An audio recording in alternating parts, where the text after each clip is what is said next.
In the last few years, public discussion has increasingly focused on a supposed shortage of technicians in the automotive service industry. This topic is no longer limited to trade publications or internal industry conversations. It regularly appears in mainstream media, is easy to find through a simple Google or YouTube search, and is often presented as an established fact. In some cases, it is even mentioned in television interviews by top executives of major automotive manufacturers. In other words, the idea of a lack of technicians has clearly entered the public media space and is now treated as a given. When this alleged problem is discussed, the same proposed solutions appear again and again. One proposal is to increase the number of technicians.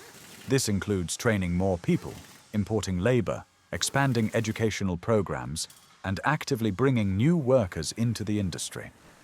This approach usually comes from corporate and managerial circles. However, somewhat surprisingly, it is also often repeated by people who present themselves as technicians on social media platforms.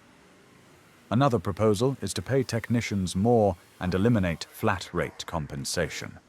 This idea is voiced more frequently by technicians themselves and typically includes calls for higher wages and the abolition of piece-rate pay systems.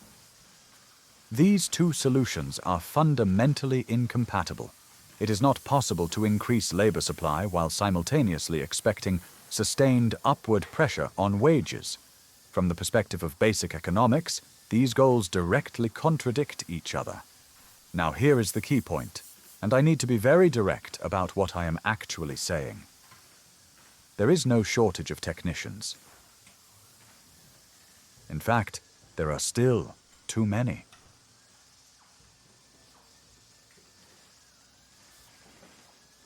This conclusion is not based on opinion alone, but on price.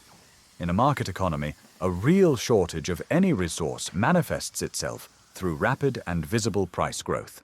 This rule is universal. It applies to goods, services, raw materials, and labor alike. We have seen this repeatedly in recent years. Automobiles and recreational vehicles increased sharply in price during the COVID panic, when supply chains were disrupted, while massive amounts of money were injected into economy by the governments. Computer memory and graphics cards became significantly more expensive during the current AI boom. In every case, supply constraints were followed by sharp price increases. If the same diagnostic criterion is applied to the labor market in automotive repair, the result is unambiguous. Despite constant talk of a technician shortage, compensation for technicians has not increased in any comparable way. Wages remain low relative to skill level and responsibility. It is worth noting that the very same logic is routinely used at the top of large corporations. When CEOs and top executives justify their own high compensation, they explain it in exactly the same way. They argue that there are very few people capable of doing this kind of work, that talented top management is scarce, and that this scarcity is precisely why it must be paid so well. In other words, when it comes to executive pay, scarcity is openly acknowledged and rewarded. But when it comes to technicians, the same economic logic is suddenly denied. From an economic standpoint, all this means only one thing: there is no real shortage.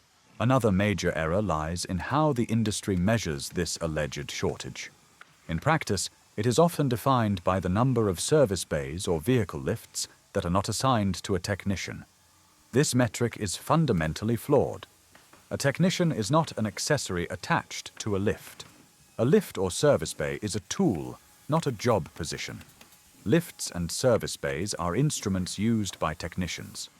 A single qualified technician can effectively work with multiple lifts by organizing tasks cyclically. An unused lift does not indicate labor scarcity. It indicates either excess capital or poor process organization. Long repair wait times in automotive service tell the same story. Extended queues and delays are often presented as further proof of a technician shortage.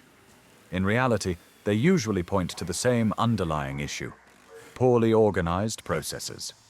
Bottlenecks are created not because there are too few mechanics, but because work is scheduled, prioritized, and sequenced inefficiently. Vehicles wait for decisions, parts, approvals, or simple coordination, while available labor and equipment sit idle. Delays of this kind are a management problem, not a labor market signal. There is another important factor that is often ignored. For a long time, the automotive service industry operated under conditions of significant oversupply of mechanics. The causes of this oversupply are complex and do not need to be examined here. What matters is the outcome. Excess labor supply led to intense competition among mechanics themselves, which in turn drove the price of their labor downward. Prolonged periods of artificially low labor prices conditioned management to a specific way of operating. Skilled labor was treated as abundant, easily replaceable, and inexpensive. Management systems, compensation models, and operational assumptions were built around this environment of surplus. When that surplus began to erode, the management framework did not adapt. Instead, the resulting friction was rebranded as a shortage of technicians. In reality, what the industry is experiencing today is not a shortage, but the end of an abnormal period of labor oversupply. If the industry continues to train and import even more technicians, labor supply will remain excessive. Compensation will stay low.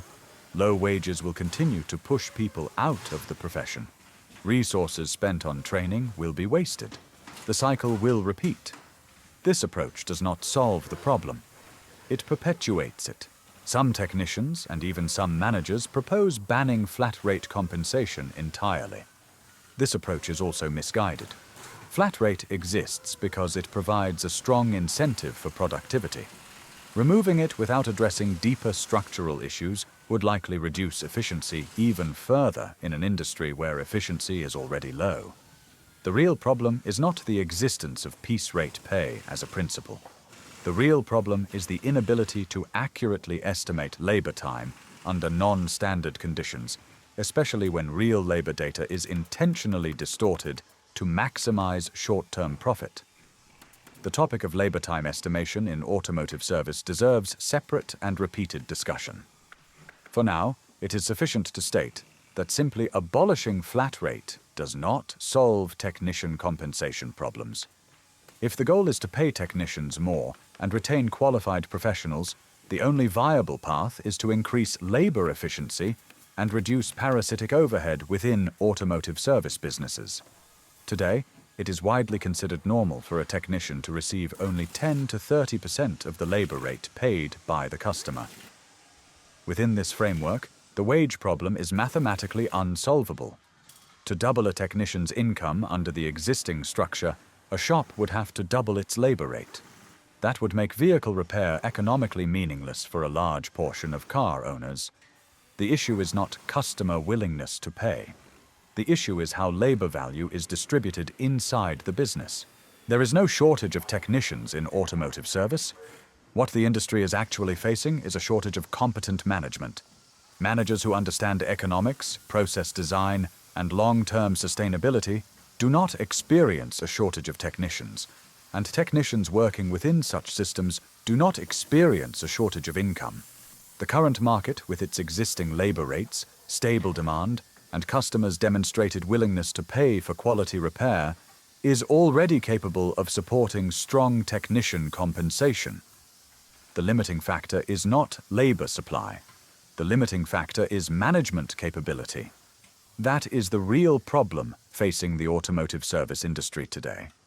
And that is precisely where the solution lies.